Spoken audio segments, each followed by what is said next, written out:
On today's show, I'm talking about Russia in Bible prophecy, very important things happening in our world right now. I'm also talking about the ban on worship and the limitation of First Amendment rights for believers and what it means. I'll also be answering your questions.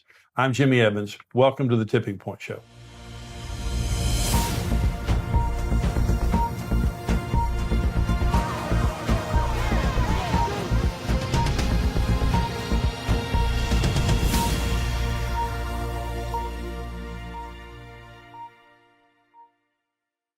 I want to talk about Russia in Bible prophecy. Before I get into that, let me just say we have XO now, which is our streaming platform, and we have many resources on there, over 1,000 resources on there. This is really the Netflix for your marriage and family, just for you as a believer. My content's on there, my preaching, my marriage content, David Ashley Willis, many other speakers that we have at our conferences, as well as the 21-day inner healing journey and 21-day total freedom journey. Both of these I developed out of my own experience as a believer of getting free and getting healed on the inside. If it's something that you're interested in, go on XO now and subscribe. It's $9 a month. However, as a Tipping Point viewer, we want to give you a 25% discount. Just go on 21dayjourney.com/tipping point, and you can enter into the promo code there, Tipping Point. You'll get a 25% discount. So for a very little amount of money, you can go through the 21-day journeys. I really believe it will change your life. I believe it could change your marriage or your family's life, whatever age you are, wherever you are. This is something pre-COVID, a lot of people were struggling with their mental health, emotional health. COVID has just made much of that worse for a lot of people. I really believe that would be a blessing to you. We talk about Russia in Bible prophecy, and we're talking again about the world, the makeup of the world, and what the Bible said would happen at the very end. Now, some of the most specific scriptures related to the end times have to do with Israel. So let me talk about one very specific fulfilled prophecy. I'm going to talk about another prophecy that's about to be fulfilled, I believe. But this is Jeremiah 16. This has been fulfilled. Therefore, behold, the days are coming, says the Lord, that it shall no more be said, the Lord lives, who brought up the children of Israel from the land of Egypt, but the Lord lives, who brought up the children of Israel from the land of the north, and from all the lands where he had driven them, for I will bring them back into their land, which I gave to their fathers. Now, if you go on to a map and you look at Jerusalem, you look at Israel, you go directly north, is Russia. Far north, that's Russia up there.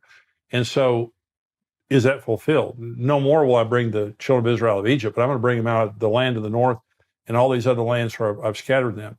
Okay. In 1989, between 1989 and December of 2002, 1.1 Russian Jews immigrated from Russia to Israel. So I did a conference in Israel about 7 years ago, a leadership conference, and we did not invite a Russian interpreter. And boy, we heard about it. The first time that I spoke in Israel was, maybe 30-something years ago. And there weren't Russians in Israel. I mean, there may have been a few, but there weren't Russians in Israel. Certainly weren't Russian congregations, of Messianic congregations. Well, there are today. And so a lot of the Russian Messianic Jews wanted to come to our conference, but they couldn't. They're all over Israel. So this is a fulfilled prophecy. Now we can say it's not just God who delivered the Jews out of Egypt or out of Babylon, but now God has delivered the Jews from the north, the land of the north, from Russia, and from all the other nations where they had been scattered. This is a fulfilled prophecy. Okay, well, here's another prophecy, and you've heard me talk, if you've heard me talk much at all, about the Gog and Magog war. Now, this has not happened, but it's going to happen here pretty quick. I'm going to tell you how I believe it could all take place.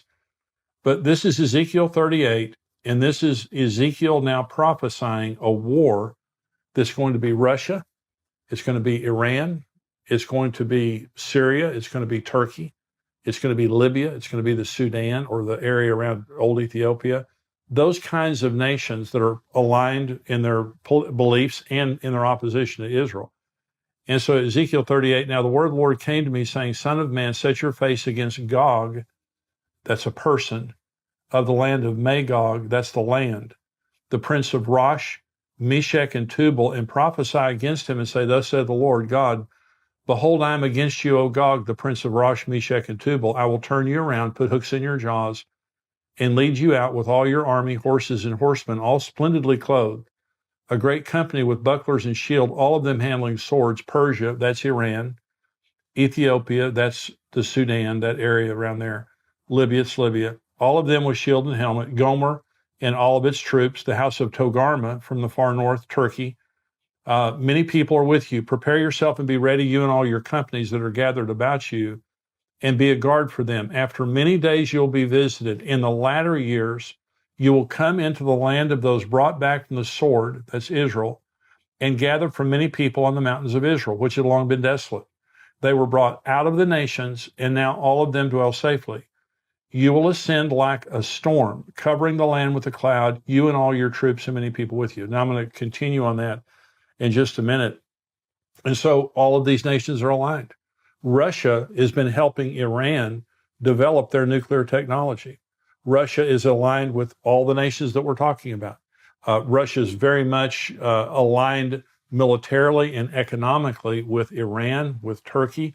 We see right now Russian troops in Syria, Iranian troops in Syria, these nations coming together, Turkey now becoming more and more militant in their position against Israel and pro-Russia. All these things are happening right before our very eyes. I'm going to talk about in just a minute about how I believe this will be provoked. But we see all these things happening right now, and so Russia is going to attack Israel. That's one of the things I'm saying. There's going to be a Russian-Muslim alliance, and they're going to attack Israel. So let me talk specifically about Russia. You say, well, why would Russia attack Israel? Well, to gain a military advantage, a strategic advantage. Israel is a very, very strategic, literally, Israel's the crossroads of the world. Africa, the Middle East, Europe, Asia, this is the center of it right there with a Mediterranean seaport. And so very strategic piece of land. However, the big deal is Israel has recently discovered massive deposits of natural gas off their coast. Okay, this is an article here, and it says Israel EU gas pipeline to compete with Russia. Now think about that for just a minute. Russia sells Europe much of their oil, their heating oil and much of their oil, because Russia is oil rich. And they use it not just to get rich, they use it to control Europe. Anytime one of these European nations is getting out of line, Russia says, wait just a minute and I'll cut off your oil. This is a big deal. And so now Israel is building a pipeline to the EU so that they can pipe in cheaper natural gas, very efficient natural gas into Europe to compete with Russia. This is the article. The EU and 3 member states have backed a plan for Israel to reduce Europe's gas dependence on Russia. The European Commission ministers from Cyprus, Greece, and Italy signed up to build a new gas pipeline from Israel to Europe at a meeting in Tel Aviv on Monday, the 3rd of April. The 2200 East Med pipeline, by the way, that was in 2017. The 2,200 kilometer East Med pipeline would connect Israel and Cypriot offshore gas fields to Greece and Italy. Okay, and this goes on to talk about just the incredible benefit this would be to Europe to lessen their dependency. Okay, let me continue to read Ezekiel 38, because the first portion that I read to you there was talking about Russia and these Russian-aligned nations are going to attack Israel. Now it's going to tell you why. Ezekiel 38. Thus says Lord God, on that day it shall come to pass that thoughts will arise in your mind, and you will make an evil plan. You will say, I will go up against a land of unwalled villages. I will go up to a peaceful people who dwell safely, all of them dwelling without walls, and having neither bars nor gates. Listen to this, to take plunder, to take booty, to stretch out your hands against the waste places that are again inhabited, and against a people gathered from the nations who have acquired livestock and goods who dwell in the midst of the land. Sheba, Dedan, let me stop right there for just a minute, because this is talking about America and some of the pro-Israel nations questioning the Gog-Magog alliance. Okay, so thoughts are going to arise in your heart. First part of the text that I read to you says, I'm going to put a hook in your jaw. God says, I'm going to provoke this. A hook was an animal hook. And when a farmer had an animal that was stubborn like a mule, they put a hook in its mouth and drug it around. And so God is saying, you don't have a choice in the matter. I'm going to provoke you. I'm going to put a hook in your jaw, all of you, and I'm going to drag you down the mountains of Israel. I'm going to destroy you myself. Now here it's saying thoughts are going to arise in your heart. You're going to have these thoughts to come to your mind that say, you know something, all that stuff that Israel has, they don't deserve it. We need to deal with the Middle East problem right now, but we need that stuff. And they're taking money out of our pocket. That natural gas that they're sending to Europe, they're lessening Europe's dependence upon us, and that hurts us financially, and it hurts us politically. And so thoughts are going to rise in your heart, and you're going to come down to take plunder, to take booty, and to come against people who now have gathered back into the land. And these are rich people. Well, let me say several things. The first time I was in Israel was probably around 1985, something like that. When I was in Israel in 1985, they said Israel was the 5th largest exporter of agricultural produce in the world. The Israelis invented drip irrigation. They can grow stuff that you can't even imagine how rich the land is. It blossomed like a rose. That's another Old Testament prophecy that came true when Israel came back in the land. It is the most rich, abundant land you've ever seen in your life. The Dead Sea has over 1 billion tons of chemicals in it. We swam in the Dead Sea. You don't swim in the Dead Sea. You just kind of lay on top of the water. It's like motor oil. It is 1 billion tons of chemicals, fertilizers, medicines, all kinds of things that are made out of those right there. The Dead Sea alone is worth an absolute fortune. Then you have the natural gas. You have all the other things, the technologies. Israel is known for its technologies.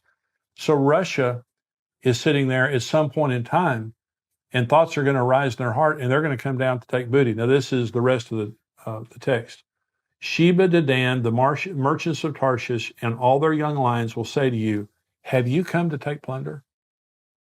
These nations are going to say to them, hey, we know why you're here. Have you gathered your army to take booty, to carry away silver and gold, to take away livestock and goods, to take great plunder? So here's the interesting thing. Sheba, Dedan, Tarshish, and her young lions. Sheba and Dedan, that's the Arabian Peninsula. That's Saudi Arabia. That's Yemen. That's Qatar. That's the UAE. That's Oman. Those are the nations of the Arabian Peninsula that have come into the Abraham Accords. Now, Saudi Arabia hasn't yet come into the Abraham Accords, but they're warming up to Israel. And they're very pro-Western. So this peninsula here is very much today aligned with Great Britain and the United States. Tarshish, I believe, is Great Britain. The lions, the national symbol of England, is a lion. Young lions means a colony, an offshoot. Okay, America is by far the most powerful of all of the colonies of Britain. And so what this is saying is, if this happened tomorrow, that Russia, Iran, Syria, Turkey, all these nations come together against Israel to attack them, but their real purpose is plunder. It's not noble to solve the Middle East problem. It's to take plunder. And of all the nations that are in the world today, the Arabian Peninsula, Great Britain, and the United States say, wait just a minute. We know exactly why you're here. You have come down to steal what is not yours. You're not here for any great diplomatic purpose.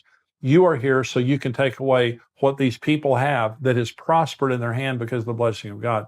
So I'm doing these programs on all these nations in Bible prophecy to show you geopolitically everything is the way the Bible said it would be right now.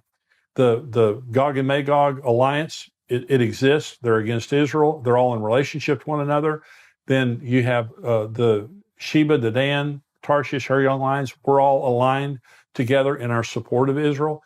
And so these things are happening before our eyes. So again, I believe that end time prophecy is ready to be fulfilled. Now, why do I say that the Gog-Magog war could happen at any time? Iran, Blinken, the new Secretary of State, in his first few days in office said Iran is weeks away from getting nuclear material. Now, Israel came out at the same time saying, even if they got the nuclear material today, it's still going to take them a year to year and a half to have a nuclear weapon. That's still very quick. We are looking at months where Iran is going to have a nuclear weapon. They're going to have a nuclear weapon. Okay, all the talks and all that stuff, yeah, I don't think it makes a nickel's worth of difference. They've never lived true to an agreement yet. So they're going to get a nuclear weapon. They are vowed publicly on the record. Iran is vowed to the destruction of Israel. No doubt about it. Okay. That's why I don't believe Israel will ever allow Iran to get a nuclear weapon. What am I saying? I'm saying they're going to bomb Iran. I believe that if Iran is allowed to get a nuclear weapon, Israel at some point is going to preemptively strike them because it is an existential threat to Israel. Can happen. So when God says, I'm going to provoke you, can you imagine what would happen tomorrow or today if Israel bombed Iran? Russia has been warning the United States and Israel for years in protection of Iran, and Russia's been saying, you touch them, you have problems with us. So if Israel preemptively struck Iran to keep them from getting a nuclear weapon, I believe, my personal opinion is, and I put this in my book, The Tipping Point, I personally believe that could begin the Gog and Magog war. One way or the other is going to happen. One way or the other, all of the pieces are being aligned right now. Bible prophecy is coming true right before our very eyes. And that's the point. Now, if you're not a subscriber, I'm going to say bye to you now because we have another part of the program